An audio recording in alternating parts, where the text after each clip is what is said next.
ನಮಸ್ಕಾರ. Smart screen YouTube ಚಾನಲ್ಗೆ ಸ್ವಾಗತ. ನಾನು ಶ್ವೇತಾ ಕಲಖಣಿ. ಅಗ್ನಿ ಪರೀಕ್ಷೆ. ಈ ಅಗ್ನಿ ಪರೀಕ್ಷೆಯಲ್ಲಿ ಸ್ಟ್ರಾಂಗ್ ಮತ್ತು ಸ್ಮಾರ್ಟ್ ಆಗಿ ಮತ್ತು ಇಂಟೆಲಿಜೆಂಟ್ ಆಗಿರುವಂತಹ ಕಂಟೆಸ್ಟೆಂಟನ್ನು ಹುಡುಕಾಟದಲ್ಲಿ ಜಡ್ಜಸ್ಗಳಿದ್ದಾರೆ. ಇವರ ಹಿಂದೆ ಬಿಗ್ ಬಾಸ್ ಇದೆ. ಸೊ ಈಗ ಜನಗಳಿಗೆ ಅನಿಸಿದ್ದೇನಂತಂದರೆ ಈ ಅಗ್ನಿ ಪರೀಕ್ಷೆಯ ಸುತ್ತಿನಲ್ಲಿ 3 ಜನ ಮಾತ್ರ ಜನಗಳಿಗೆ ತುಂಬ ಅಂದರೆ ತುಂಬ ವಂಡರ್ ಫೀಲ್ ಮಾಡಿಸಿದ್ರು. ಅವರೇ ಕುಮಾರಿ ಮತ್ತು ರತ್ನಮ್ಮ ಹಾಗೆ ಹೇಮಲತಾ ಅವರು. ನಾನು ಮೊದಲೇದಾಗಿ ಕುಮಾರಿ ಬಗ್ಗೆ ಮಾತಾಡ್ಬಿಡ್ತೀನಿ. ಕುಮಾರಿಯ ವಿಡಿಯೋನ ನೋಡಿದಾಗ, ಆಕೆಗೆ ಎಪಿಸೋಡನ್ನು ನೋಡಿದ್ವಲ್ಲ ನಿನ್ನೆ, ನೋಡುವಾಗ ನೋಡುತ್ತಲೇ ನನ್ನ ಕಣ್ಣಂಚಲ್ಲಿ ನೀರು ಬಂದಿದ್ದು ಕೂಡ ಅಷ್ಟೇ ಸತ್ಯ.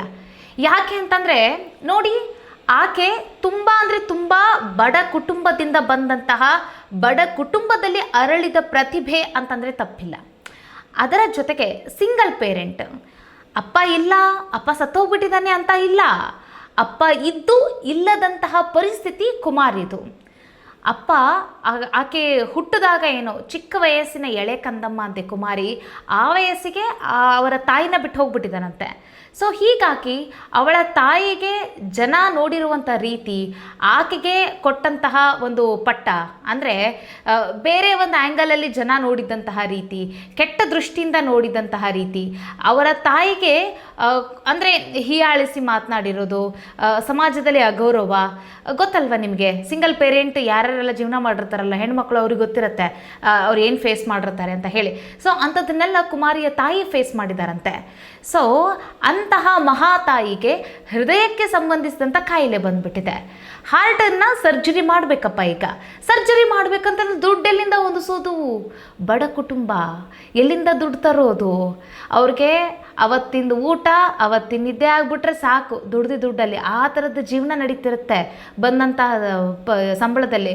ಇನ್ನು ಸರ್ಜರಿ ಮಾಡಬೇಕು ಅಂತಂದರೆ ದುಡ್ಡು ಭಾರಿ ಪ್ರಮಾಣದಲ್ಲಿ ಬೇಕು, ಎಲ್ಲಿಂದ ತರೋದು ಸ್ವಾಮಿ ಅನ್ನೋ ಒಂದು ಜೀವನ ಈಗ ಕುಮಾರಿಯ ಕುಟುಂಬದ್ದಾಗಿದೆ.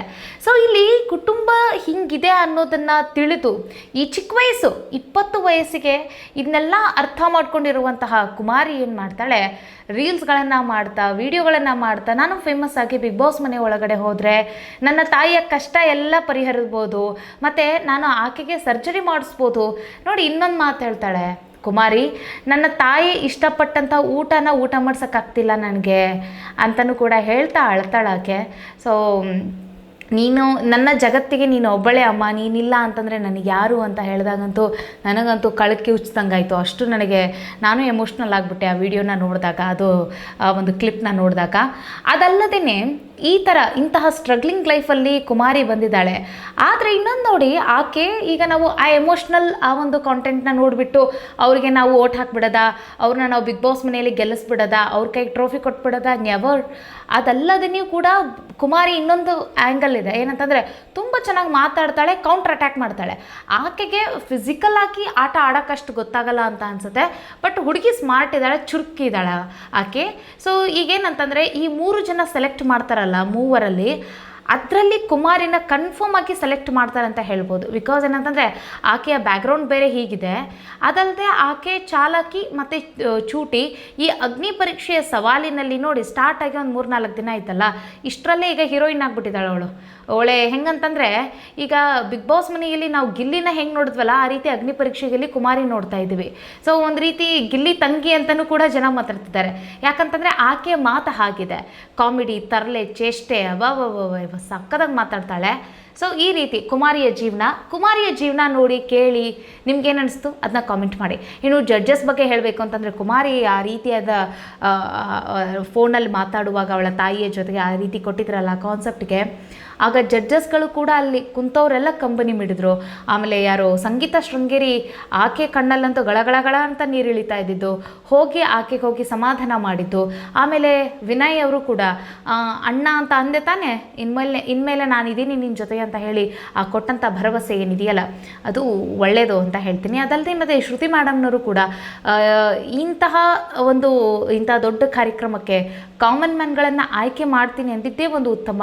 ಅದರಲ್ಲಿ ಇಂಥ ಕುಮಾರಿಯಂತಹ ಹುಡುಗಿನ ಆಯ್ಕೆ ಮಾಡ್ಕೊಂಡಿದ್ದೇನಿದೆಯಲ್ಲ, ನಾನು ಕಲರ್ಸ್ ಮತ್ತು ಈ ಬಿಗ್ ಬಾಸ್ ತಂಡಕ್ಕೆ ಸೆಲ್ಯೂಟ್ ಹೊಡಿತೀನಿ ಅಂತ ಹೇಳಿದ್ರಲ್ಲ, ಸೊ ಅದು ವಂಡರ್ಫುಲ್ ಮಾತು. ನಿಜಕ್ಕೂ ಇಂತಹ ಪ್ರತಿಭೆಗಳನ್ನು ಆಯ್ಕೆ ಮಾಡಬೇಕು. ಇಂಥವರಿಗೆ ಅವಕಾಶ ಕೊಟ್ಟರೆ ನಿಜ ಯಾರೆಲ್ಲ ಕಷ್ಟದಲ್ಲಿದ್ದಾರಲ್ಲ, ಕಷ್ಟದಲ್ಲೂ ಇಂಥ ಪ್ರತಿಭೆಗಳಿದಾರಲ್ಲ, ಅವರತ್ತ ಬೆಳಕು ಚೆಲ್ಲಿದರೆ ಅವರ ಜೀವನ ಸಂಪನ್ನ ಆಗುತ್ತೆ ಅಂತ ನನ್ನ ಪ್ರಕಾರ. ನಿಮ್ಮ ಪ್ರಕಾರ ಏನು ಅದನ್ನು ಕಾಮೆಂಟ್ ಮಾಡಿ. ಇನ್ನು ನೆಕ್ಸ್ಟ್ ಈಗ ನಾವು ರತ್ನಮ್ಮ ಅವರ ವಿಚಾರನ ಮಾತಾಡ್ತಾ ಹೋಗೋಣ. ರತ್ನಮ್ಮ ಗಟ್ಟಿಗಿತ್ತಿ, ರೆಬಲ್ ಅಂತಂದರೆ ತಪ್ಪಿಲ್ಲ. ಏನ್ರಿ ಅವರು ಎನರ್ಜಿ, ಆ ಎನರ್ಜಿಗೆ ಯಾರು ಸರಿಸಾಟಿನೇ ಇಲ್ಲ ಅಂತ ಅನಿಸುತ್ತೆ. ಯಾಕಂತಂದರೆ ಅಷ್ಟು ಬಾಡಿ ಫಿಟ್, ಖಡಕ್ ಮಾತು, ಆಮೇಲೆ ಅವರು ಹಾಕುವಂಥ ಆಸನಗಳು ಏನು ಚಾಲೆಂಜ್ ಮಾಡ್ತಾರೆ ಅವ್ರು ಗೊತ್ತಾ. ಮತ್ತು ಡೇರ್ನೆಸ್ ಅಂತಂದರೆ ತಪ್ಪಿಲ್ಲ, ಅಷ್ಟು ಚೆನ್ನಾಗಿ ಮಾತಾಡ್ತಾರೆ. ಅಷ್ಟೇ ಅಂತಂದರೆ ಮಾತಿನಲ್ಲಿ ಎಷ್ಟಿದ್ದಾರೋ ಹಂಗೆ ಕೃತಿಯಲ್ಲೂ ಹಂಗೆ ನಡ್ಕೊತಾರೆ ಅನ್ನೋ ಥರ, ಆ ಥರದ್ದು ರತ್ನಮ್ಮ ಅವರು. ಸೊ ಇವಾಗ ಒಂದು ಪ್ರೋಮೋ ರಿಲೀಸ್ ಆಯ್ತಪ್ಪ. ಏನು ಪ್ರೋಮೋದಲ್ಲಿ ಏನಿತ್ತು ಅಂತಂದರೆ ಒಂದು ಟಾಸ್ಕ್ ಕೊಟ್ಟವ್ರೆ. ಸೊ ಆ ಟಾಸ್ಕಲ್ಲಿ ಏನು ಅಂತಂದರೆ, ಆ ಟೀಮಲ್ಲಿ ಅಂದರೆ ರತ್ನಮ್ಮ ಇರೋ ಟೀಮ್ ಯಾವುದು, ಲಕ್ಷ್ಮಿ ಅವರ ಟೀಮ್ನಲ್ಲಿ. ಸೊ ಲಕ್ಷ್ಮಿ ಏನೋ ಒಂದು ನಾಮಿನೇಟ್ ಮಾಡ್ತಿದ್ದಾಳೋ ಅಥವಾ ಏನೋ ಒಂದು ಕೊಡ್ತಾ ಇದ್ದಾಳೆ, ಇಂಟ್ರೋಗೇಟ್ ಆಗ್ತಾ ಇದೆ ಅಲ್ಲಿ. ಸೊ ಆಗ ನೀವು ವಯಸ್ಸಾದವರು, ಸೊ ನಿಮ್ಗೆ ಏನಕ್ಕಿದೆಲ್ಲ ಅನ್ನೋ ಒಂದು ಪ್ರಶ್ನೆ ಅಲ್ಲಿ ಇದನ್ನಾಗಿದೆ, ರೈಸ್ ಆಗಿದೆ. ವಯಸ್ಸಾಗಿದೆ, ಯಾರಿಗೆ ವಯಸ್ಸಾಗಿದೆ? ನಿನ್ನೆ 4 ಗಂಟೆಗೆ ಎದ್ದು ಸಾಯಂಕಾಲ 5 ಗಂಟೆವರೆಗೂ ಕೂಡ ನಾನು ಕೆಲಸ ಮಾಡಿದೆ. ಏನಕ್ಕೆ ಮಾಡಿದೆ? ನನ್ನಲ್ಲಿ ಆ ಉತ್ಸಾಹ ಮತ್ತು ನನಗೆ ಕೆಲಸ ಮಾಡಬೇಕನ್ನೋ ಇಚ್ಛೆ ಇರೋ ಕಾರಣಕ್ಕಾಗಿ ಮಾಡಿದೆ ತಾನೆ. ನೋಡಿ, ನೀವೆಲ್ಲ ವಯಸ್ಸಿನಲ್ಲಿರೋರಲ್ಲ, ನಿಮ್ಮ ಜೊತೆಗೆ ಅದೇ ಸೇಮ್ಗೆ 4 ಗಂಟೆ ಕೇಳ್ತೀನಿ, ಸಾಯಂಕಾಲ 5 ಗಂಟೆವರೆಗೂ ನಿಮ್ಮ ಜೊತೆ ಕೆಲಸ ಮಾಡ್ತೀನಿ ಅಂತಂದರೆ ಯಾರಿಗಿಲ್ಲಿ ವಯಸ್ಸಾಗಿದೆ, ಯಾರ ಉತ್ಸಾಹಕ್ಕೆ ವಯಸ್ಸಾಗಿದೆ ಅಂತ ಪ್ರಶ್ನೆ ಮಾಡ್ತಾರೆ. ಅಲ್ಲಿರೋರೆಲ್ಲ ಫುಲ್ ದಂಗಾಗಿ ಹೋಗ್ಬಿಟ್ರು. ಅದಷ್ಟೇ ಅಲ್ಲ, ಅಲ್ಲಿಗೆ ನಿಲ್ಲಿಸ್ಲಿಲ್ಲ ಈ ರತ್ನಮ್ಮ. ನನ್ನಂಗೊಂದು ಆಸನ ಹಾಕಿ ತೋರಿಸಿ ನೋಡೋಣ ಅಂತ ಹೇಳಿ ಹನುಮಾನ ಆಸನ ಹಾಕೇ ಬಿಡ್ತಾರೆ. ಅವರು ನಿಂತಲ್ಲೇ ಆಸನ ಹಾಕಿದ್ದು ನೋಡ್ಬಿಟ್ಟು ಎಲ್ಲರೂ ದಂಗಾಗ್ಬಿಟ್ರು. ನೋಡಿ, ಹನುಮಾನ ಆಸನ ಅದು ನೋಡಿ ಎಲ್ರಿಗೂ ಅಷ್ಟು ಈಸಿಯಾಗಿ ಹಾಕೋಕ್ಕಾಗಂಗಿಲ್ಲ, ಈ ವಯಸ್ಸಲ್ಲಿರೋರಿಗೆ ಹಾಕೋಕ್ಕಾಗಂಗಿಲ್ಲ. ಆ ಅಜ್ಜಿ ನೋಡಿ ಎಷ್ಟು ಅದು ಅಕ್ಯುರೇಟಾಗಿ ಮಾಡ್ತಾರೆ. ಅದಲ್ದೇ ಅವ್ರಿಗೆ ಚಾಲೆಂಜ್ ಕೊಡ್ತಾರೆ, ಬನ್ನಿ ನನಗೆ ಏನಂತಂದರೆ ವಯಸ್ಸಾಗಿದೆ ಅಂತಿರಲ್ಲ, ನೀವು ವಯಸ್ಸಿನಲ್ಲಿರೋರು ಬನ್ನಿ ನನ್ನ ಥರ ಮಾಡಿ ತೋರಿಸಿ ಅಂತ ಹೇಳ್ತಾರೆ. ನೋಡಿ, ಯಾರಿಗೂ ಕೂಡ ಅಂದರೆ ಯಾರೂ ಅದನ್ನು ಟ್ರೈ ಮಾಡೋಕ್ಕೆ ಹೋಗಿಲ್ಲ ಅಂತ ಅನಿಸುತ್ತೆ. ಅಲ್ಲಿ ಅವ್ರು ನೋಡೋ ರೀತಿ ನೋಡಿದ್ರೆ ಹಂಗೆ ಅನ್ನಿಸ್ತಾ ಇದೆ. ಮತ್ತೊಂದು ಮಾತು ಹೇಳ್ತಾರೆ, ವಯಸ್ಸಾಗಿರೋದು ಇಂಪಾರ್ಟೆಂಟ್ ಅಲ್ಲ, ನಿಮ್ಮ ಆರೋಗ್ಯ ಎಷ್ಟು ಚೆನ್ನಾಗಿದೆ ಅನ್ನೋದು ಇಂಪಾರ್ಟೆಂಟು. ಇವತ್ತಿನ ಕಾಲಕ್ಕೆ ಅದು ಬೇಕು, ಆರೋಗ್ಯ ಎಷ್ಟು ಚೆನ್ನಾಗಿದೆ ಅನ್ನೋದು ಇಂಪಾರ್ಟೆಂಟು. ಸೊ ಇಲ್ಲಿ ರತ್ನಮ್ಮ ಅವರು ಅದರಲ್ಲಿ ಕ್ವೀನ್ ಅಂತಂದರೆ ತಪ್ಪಿಲ್ಲ. ಇದ್ರ ಜೊತೆಗೆ ನೋಡಿ, ಅವರು ವಯಸ್ಸಾಗಿದೆ ಅನ್ನೋದನ್ನ ಅವ್ರು ಒಪ್ಕೊಳ್ತಾ ಇಲ್ಲ. ಅವ್ರ ದೇಹಕ್ಕೆ ವಯಸ್ಸಾಗಿದೆ, ಅವರ ಉತ್ಸಾಹಕ್ಕೆ ವಯಸ್ಸಾಗಿಲ್ಲ ಅನ್ನೋದನ್ನ ಪ್ರೂವ್ ಮಾಡ್ತಿದ್ದಾರೆ. ನೋಡಿ, ಅಲ್ಲಿರೋರು ಎಲ್ಲ ಹೆಂಗೆ ಮಾಡರ್ನ್ ಡ್ರೆಸ್ ಹಾಕೊಂಡು ಬರ್ತಾರೆ. ಮಾಡರ್ನ್ ಡ್ರೆಸ್ ಅನ್ನೋದಕ್ಕಿಂತ ಆಯಾ ಒಂದು ಇದಕ್ಕೆ ಅಂತಂದರೆ ಏನೇ ಒಂದು ಆಟ ಕೊಡಲಿ, ಟಾಸ್ಕ್ ಕೊಡಲಿ, ಅಥವಾ ಯಾವುದಾದ್ರೂ ಏನೋ ಒಂದು ಸಿಚುವೇಶನ್ ಕೊಡಲಿ, ಅದಕ್ಕೆ ತಕ್ಕಂತಹ ಡ್ರೆಸ್ ಹಾಕೊಳ್ತಾರಲ್ಲ, ಹಾಗೆ ಅಲ್ಲಿ ನೋಡಿ ರತ್ನಮ್ಮನ ಕಾಸ್ಟ್ಯೂಮ್ ನೋಡಿ ಯಾವ ರೀತಿ ಬಟ್ಟೆ ಹಾಕ್ಕೊಂಡಿದ್ದಾರೆ ನೋಡಿ. ಸೀರೆಯಲ್ಲಿ ಮಾತ್ರ ನಾನು ಬರ್ತೀನಿ, ಈ ಕಾರ್ಯಕ್ರಮದಲ್ಲಿ ಇರ್ತೀನಿ ಅನ್ನೋ ಹಾಗಿಲ್ಲ. ನೀವು ಯಾವ ಡ್ರೆಸ್ ಹೇಳಿ ಆ ಡ್ರೆಸ್ ಹಾಕೊಂಡು ಬರ್ತೀನಿ ಅಂತಲೂ ಕೂಡ ಹೇಳ್ತಾರೆ. ಮತ್ತು ಮತ್ತು ಕೃತಿಯಲ್ಲೂ ಕೂಡ ಹಾಗೆ ಇದ್ದಾರೆ ಅವರು. ನೋಡಿ, ಅವರು ಓಲೆ ನೋಡಿ, ಅವ್ರ ಡ್ರೆಸ್ ನೋಡಿ, ಕಾಸ್ಟ್ಯೂಮ್ ನೋಡಿ, ಬಾ ಈಗ ಲಕ್ಷ್ಮಿಗೆ ತಲೆ ಕೆರ್ಕೊತಾ ಇದ್ದಾರೆ ಅವರು. ಇನ್ನೇನು ನಾನು ಪ್ರಶ್ನೆ ಕೇಳಬೇಕು ಇವರಿಗೆ ಅಂತ ಹೇಳಿ ಅಷ್ಟರ ಮಟ್ಟಿಗೆ ಅವ್ರಿಗೆಲ್ಲರಿಗೂ ದಂಗೆಬ್ಸಿದ್ರು ಅಂತಂದರೆ ತಪ್ಪಿಲ್ಲ. ವಯಸ್ಸಾಗಿದೆ ಅನ್ನೋದು ಇಂಪಾರ್ಟೆಂಟ್ ಅಲ್ಲ, ಆರೋಗ್ಯ ಚೆನ್ನಾಗಿದೆಯಾ ಅನ್ನೋದು ಇಂಪಾರ್ಟೆಂಟು. ನನ್ನಷ್ಟು ಆರೋಗ್ಯ ನಿಮ್ಗೆ ಚೆನ್ನಾಗಿದೆಯಾ ಅಂತ ಹೇಳಿ ಕೇಳಿರೋಂಥ ಮಾತೇನಿದೆಯಲ್ಲ, ಸಖತ್ತಾಗಿತ್ತು. ಸೊ ಅವ್ರ ಬಗ್ಗೆ ಮಾತಾಡಲಿಕ್ಕೆ ಪ್ರೌಡ್ ಫೀಲ್ ಆಗುತ್ತೆ, ಹೇಳೋಕ್ಕೇ ಪ್ರೌಡ್ ಫೀಲ್ ಆಗುತ್ತೆ. ಸೊ ಇಂಥವರು ಬಿಗ್ ಬಾಸ್ ಮನೆ ಒಳಗಡೆ ಹೋದರೆ ಅಲ್ಲಿರುವಂಥ ಜನಗಳಿಗೂ ಮೋಟಿವೇಟ್ ಆಗ್ತಾರೆ. ಮತ್ತು ಕರ್ನಾಟಕದಲ್ಲಿ ಏನು ನನಗೆ ವಯಸ್ಸಾಗೋಗ್ಬಿಡ್ತಪ್ಪ, ನನ್ನ ಜೀವನ ಇಷ್ಟೇ ಅಂತ ಯಾರು ಇರ್ತಾರಲ್ಲ, ಅವರಿಗೆಲ್ಲ ಒಂದು ಮೋಟಿವೇಶನ್ ಸಿಗುತ್ತೆ ಅಂತಂದರೆ ತಪ್ಪಿಲ್ಲ. ಸೊ ನೋಡೋಣ. ಬಟ್ ಇನ್ನೊಂದು ಏನಂತಂದರೆ, ಸ್ವಲ್ಪ ನೆಗೆಟಿವಿಟಿ ಏನಾಗುತ್ತೆ ಅಂದರೆ, ಸ್ವಲ್ಪ ಓವರಾಗಿ ಮಾತಾಡ್ತಾರೇನೋ ಅಂತ ಅನಿಸುತ್ತೆ. ಸ್ವಲ್ಪ ಅದು ನೋಡೋರಿಗೆ ತುಂಬ ಅತಿ ಆಯ್ತೇನೋ ಅಂತ ಫೀಲ್ ಆಗುತ್ತೇನೋ ಅಂತ ನನಗನ್ನಿಸ್ತು. ನಿಮ್ಗೇನು ಅನಿಸ್ತು ಕಾಮೆಂಟ್ ಮಾಡಿ. ಬಟ್ ರತ್ನಮ್ಮನ ಎನರ್ಜಿನ ಇನ್ನೊಬ್ರಿಗೆ ಮ್ಯಾಚ್ ಮಾಡೋಕ್ಕಾಗಲ್ಲ, ಹಂಗೆ ಎನರ್ಜಿ. ಫೈರ್ ಬ್ರ್ಯಾಂಡ್ ಅನ್ಬೇಕು, ಇವ್ರಿಗೆ ಅನ್ಬೇಕ್ರಿ ಆ್ಯಕ್ಚುಲಿ ಫೈರ್ ಬ್ರ್ಯಾಂಡ್ ಅಂತ ಹೇಳಿ. ಇನ್ನು ನೆಕ್ಸ್ಟ್ ನಾವು ಹೇಮಲತಾ ಅವ್ರ ಬಗ್ಗೆ ಮಾತಾಡ್ತಾ ಹೋಗೋಣ. ಹೇಮಲತಾ ನೋಡಿ, ರೈತ ಮಹಿಳೆ ಅಂದಿದ ತಕ್ಷಣ ನಾವೇನು ಮಾತಾಡ್ತೀವಿ, ಅಯ್ಯೋ ಪಾಪ ಇನ್ನೋಸೆಂಟ್ ಹಾಗೆ ಹೀಗೆ. ಅವರು ಇನ್ನೋಸೆಂಟ್ ಆಗಿದ್ದಾರೆ, ಇಲ್ಲ ಅನ್ನಲ್ಲ.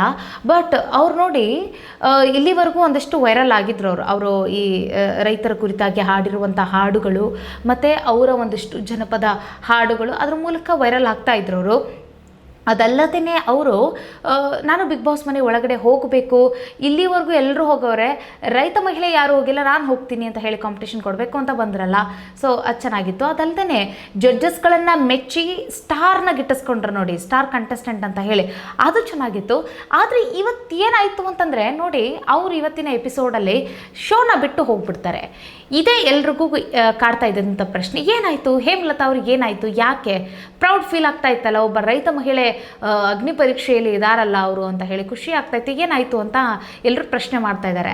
ಬಟ್ ಏನಾಯಿತು ಅಂತಂತಂದರೆ, ಹೀಗೆ ಟೀಮ್ ಅಂತ ಬಂದಾಗ ಇದೇ ರೀತಿ ಅವರ ಟೀಮಿಗೆ ಅಲ್ಲಿರುವಂಥ ಕಂಟೆಸ್ಟೆಂಟ್ಗಳಿಗೆ ಅವರೇನೋ ಒಂದು ಪ್ರಶ್ನೆ ಕೇಳ್ತಾರೆ, ಇಂಟ್ರೋಗೇಟ್ ಮಾಡ್ತಾರೆ.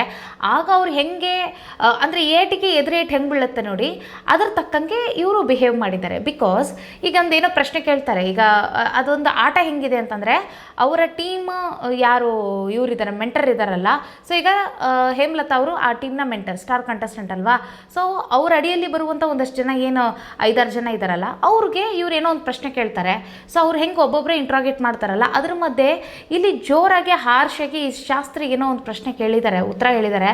ಸೊ ಅದಕ್ಕೆ ಅವರು ನೋವಾಗಿ, ಅಯ್ಯೋ ಇಷ್ಟೆಲ್ಲ ಗಲೀಜಿದೆಯಾ, ಈ ಥರ ಇದೆಯಾ, ಹೀಗೆಲ್ಲ ಮಾತಾಡ್ಸ್ಕೋಬೇಕಾ, ಆಗಂಗಿಲ್ಲಪ್ಪ ನನ್ನ ಕಡೆ ಆಗಂಗಿಲ್ಲ ಅಂತ ಹೇಳಿ ಶೋನ ಬಿಟ್ಟು ಹೋಗಿದ್ದಾರೆ. ನನ್ನ ಪ್ರಕಾರ ಒಳ್ಳೆಯದೇ ಅವ್ರು ಬಿಟ್ಟೋಗಿದ್ದು. ಬಿಕಾಸ್ ಏನಂತಂದ್ರೆ ಹೇಳ, ಬಿಗ್ ಬಾಸ್ ಮನೆಯಲ್ಲಿ ಇದೊಂದಾಗುತ್ತೆ, ಎಷ್ಟರ ಮಟ್ಟಿಗೆ ಆಗುತ್ತೆ ಅಂದರೆ ಅಷ್ಟರ ಮಟ್ಟಿಗೆ ಮರ್ಯಾದೆ ಹೋಗುವಂಥದ್ದು ಕೂಡ ಆಗುತ್ತೆ. ಕೆಲವೊಮ್ಮೆ ನಾವು ನಮಗೇನು ಮಾನ ಮರ್ಯಾದೆನೇ ಇಲ್ವಾ ಅಂತ ಹೇಳಿ ನಿಂತ್ಕೊಳ್ಬೇಕಾಗತ್ತೆ. ಅಷ್ಟು ಕೆಟ್ಟದಾಗಿ ಹೋರಾಟ ಮಾಡ್ತೀವಿ ಅಂತಂದರೆ ಮಾತ್ರ ಅಲ್ಲೂ ನಿಲ್ಲಬೇಕಾಗತ್ತೆ. ಯಾಕಂತಂದರೆ ಅವರ ಏನೂ ಅಸಭ್ಯವಾಗಿ ಮಾತನಾಡೋದಿಲ್ಲ, ಆದರೆ ಅವರು ಮಾತನಾಡುವಂಥ ಕೀಳಭಿರುಚಿ ಮಾತುಗಳು ಮತ್ತು ಕಾಮೆಂಟ್ ಮಾಡೋ ರೀತಿ ಅದೆಲ್ಲನೂ ಸಹಿಸ್ಕೊಳ್ಳೋಕ್ಕಾಗಬೇಕು. ಮೆಂಟಲಿ ಸ್ಟ್ರಾಂಗ್ ಇರಲೇಬೇಕು, ಫಿಸಿಕಲಿ ಕೂಡ ಸ್ಟ್ರಾಂಗ್ ಇರಲೇಬೇಕು. ಹಾಗಿದ್ದಾಗ ಮಾತ್ರ ಬಿಗ್ ಬಾಸ್ ಮನೆ, ಇಲ್ಲಾಂದರೆ ಆಗಲ್ಲ. ಸೊ ಇಲ್ಲೇನಾಗಿದೆ, ರೈತ ಮಹಿಳೆ ಹೇಮಲತಾ ಅವ್ರಿಗೆ ಏನಾಗ್ಬಿಟ್ಟಿದೆ, ಅದು ಹರ್ಟ್ ಆಗಿದೆ. ಇಲ್ಲ ಈ ಥರದೆಲ್ಲ ನನಗೆ ಅನಿಸ್ಕೊಳಕ್ಕಾಗಂಗಿಲ್ಲ ಅಂತ ಹೇಳಿ ಅವ್ರೇನು ಮಾಡಿದ್ದಾರೆ, ಶೋನ ಕ್ವಿಟ್ ಮಾಡಿದ್ದಾರೆ. ಸೊ ಇವತ್ತಿನ ಎಪಿಸೋಡಲ್ಲಿ ನೋಡಬೇಕಾಗತ್ತೆ ಹೇಮಲತಾ ಅವ್ರಿಗೆ ಅಸಲಿಗೆ ಏನಾಯಿತು, ಯಾರು ಏನಂದ್ರು ಅಂತ ಹೇಳಿ ನೋಡಿ. ಸೊ ಈ ರೀತಿ ಕ್ವಿಟ್ ಮಾಡಿದ್ರಲ್ಲ, ನಿಮ್ಮ ಅಭಿಪ್ರಾಯ ಏನು ಕಾಮೆಂಟ್ ಮಾಡಿ. ಈಗ ಹೇಳಿ, ಕುಮಾರಿ ಮತ್ತು ರತ್ನಮ್ಮ ಹಾಗೆ ಹೇಮಲತಾ ಇವರ ಬಗ್ಗೆ, ಈ ಮೂರರ ಬಗ್ಗೆ ನಿಮ್ಮ ಅಭಿಪ್ರಾಯವನ್ನು ಕಾಮೆಂಟ್ ಮಾಡೋದನ್ನು ಬರಬೇಡಿ. ಸಿಗೋಣ ಮುಂದಿನ ವಿಡಿಯೋದಲ್ಲಿ. ನಮಸ್ಕಾರ.